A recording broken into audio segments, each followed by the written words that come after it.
She fell from the sky and, my dog swore to protect her HFY Sci-fi short. It was just another quiet morning. The sky was cloudy, and the air smelled like rain.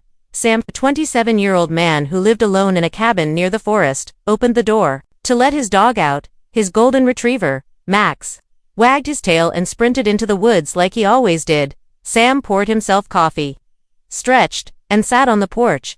But something felt strange. Max always returned in 10 minutes, at most. This time, 30 minutes passed, then 40. Sam stood up and called, "Max." No answer came. He grabbed his jacket and rushed into the woods. Leaves crunched beneath his boots as he moved deeper. His heart beat faster.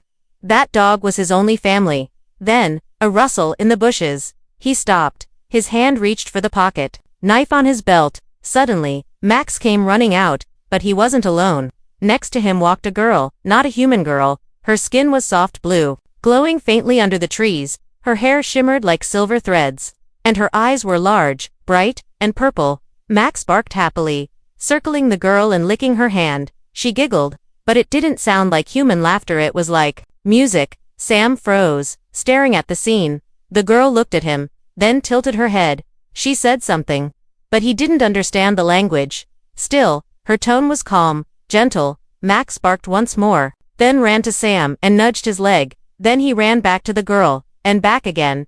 It was like he was telling Sam to come along. Sam was confused, but he followed them. The girl led them deeper into the woods. That's when Sam noticed strange marks on the trees, symbols, glowing softly in green and violet. They reached a small crater, half covered in moss. Inside it was a broken sphere, half metal, half crystal. It pulsed faintly, like it was alive. The girl touched it gently, then looked back at Sam. She spoke again, this time slower. Her hand pointed to her chest, then to Max, then to the broken ship. She looked desperate. Sam finally understood. She wasn't just lost, she had crashed here, and somehow, his dog had found her and decided to protect her. Back at home, Max never liked strangers, but he trusted this alien girl like she was family. That alone made Sam pause. He slowly said, "You need help." She nodded quickly, eyes wide. Max barked once in agreement. Sam took a deep breath and nodded back. "All right," he said, "let's get you out of here." He didn't know what kind of trouble this would bring, but if Max trusted her, then maybe he could too. Sam brought the alien girl back to his cabin. Max walked proudly beside her, his tail wagging non-stop. The girl looked around with wonder, touching flowers, trees, even the porch railings with fascination. She seemed young, a child, but not fully grown either. Her eyes were full of curiosity, not fear. Inside, Sam gave her a towel, some clothes, and a bowl of water. She tilted her head at first, then copied him, gently wiping her face and sipping the water. Sam realized she was quick at learning. He tried using simple signs and gestures. She responded, fast, repeating, learning words like water, Max, home.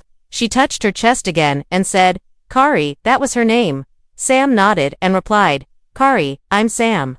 Max barked, and she laughed again, that same strange musical sound. She seemed to trust Sam already. Maybe because Max did, or maybe she had no one else. Later that evening, Kari sat near the window, watching the stars. Sam sat across from her with a notebook, trying to draw her crashed ship. She pointed to the shapes and spoke a few alien words. He didn't understand, but when she reached over and drew a jagged star shape, her face darkened. Then she drew another shape, sharp, spiky, with 3 red eyes. She pointed at it, then pointed up, and finally pressed her palm flat. It was a warning. Something or someone was out there, and they were dangerous. Sam didn't know much about space, but he understood fear in someone's eyes. Max whined and leaned against Kari's leg. As if sensing her worry, she smiled and stroked his head. Then she whispered, "Tyrax." Her voice shaky. Sam guessed it was a Namor, the thing that shot her down. That night, while Kari slept in the guest room, Sam stayed awake. He watched the woods through the window, holding his flashlight and a small hunting rifle. Max stayed beside him, ears twitching. Around midnight, the air changed. A low hum passed through the trees. Like a machine in the distance, Max growled softly. Sam looked at him, then quietly woke Kari. She opened her eyes and sat up fast, already alert. Her ears, small ridges on the sides of her head, twitched at the sound. She whispered, "Tyrax," and her hand trembled. They were here. Sam quickly turned off all lights. He and Kari crouched under the table. Max stayed between them, growling low. Outside, the hum grew louder. A blue beam scanned the trees near the cabin but didn't reach the house. Then, silence. Then, a deep clicking noise like claws against metal. Sam felt Kari's hand grab his. She was shaking. The noise faded after a few minutes, but the message was clear: Kari wasn't safe here anymore.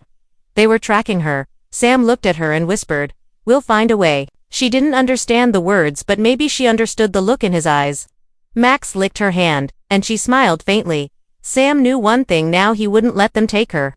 The next morning, Sam packed supplies, canned food, water, batteries and maps. Kari helped, watching and mimicking his every move. She looked calm, but her eyes always darted toward the woods. Max stayed close to her, never leaving her side.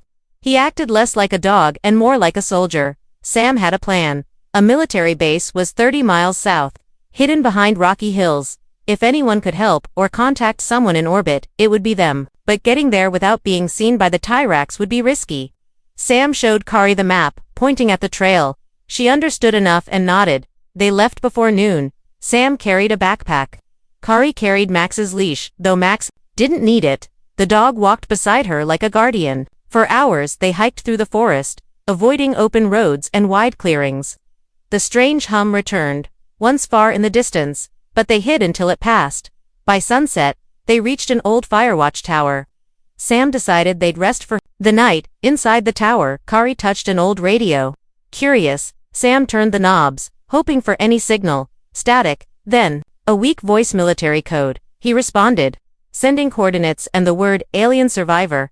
Kari watched him carefully, her body tense. Sam looked at her and smiled gently. "Help is coming," he said. She didn't understand, but Max wagged his tail, and she smiled back. That night, Kari sat beside the open window. She hummed softly, a tune not from Earth. Max rested with his head on her lap, peaceful. Sam stood watch again, rifle ready. Then, just past midnight, the humming returned closer. This time, a red beam swept across the trees, heading toward the tower. Sam grabbed Kari's hand. But before they could run, a bright light filled the sky. A human aircraft flew above.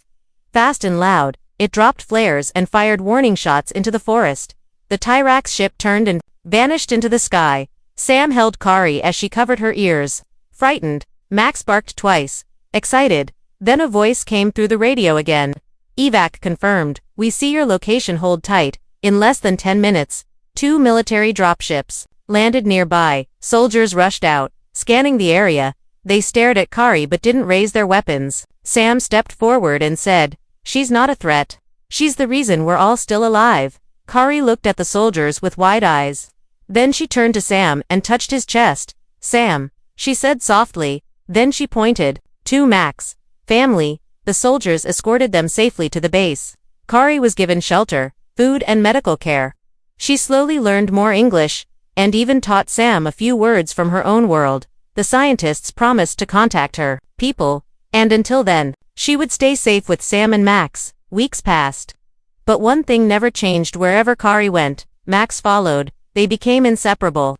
And every time she smiled, Sam felt like maybe the universe wasn't so lonely after all. In the end, it wasn't just that Max adored her. Kari had found a family. One crash, one dog, and one human heart had changed everything.